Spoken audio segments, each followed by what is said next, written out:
London থেকে ছাত্রলীগ ও police হত্যায় পুরস্কার ঘোষণা করা হয়েছিল বলে জানিয়েছেন ঢাকা মহানগর গোয়েন্দা প্রধান হারুনুর রশিদ। তিনি বলেন, যারা পুলিশ হত্যা করে ঝুলিয়ে রাখে তাদের সবাইকে শনাক্ত করা গেছে।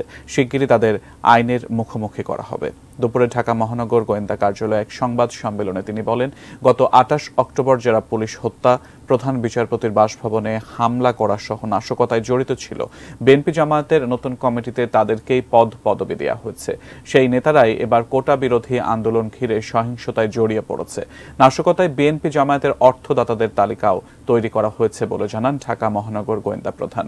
লন্ডন থেকে নেতার নির্দেশ পেয়ে গাইবান্ধার যুবদল নেতা নূরে আলম সিদ্দিকী তাঁর ভগ্নিপতি আব্দুল আজিজকে দিয়ে কিভাবে ছাত্রলীগ মারলে ৫,০০০ টাকা আর পুলিশ মারলে ১০,০০০ টাকা পুরস্কার ঘোষণা করেন, এরও বর্ণনা দেন তিনি।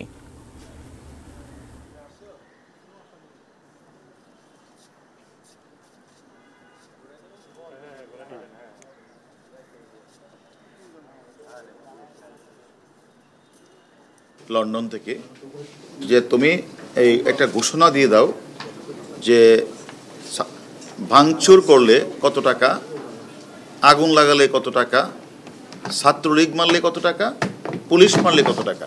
সেই দায়িত্ব প্রদানের প্রেক্ষিতে তারা সেটা ঘোষণা করলেন।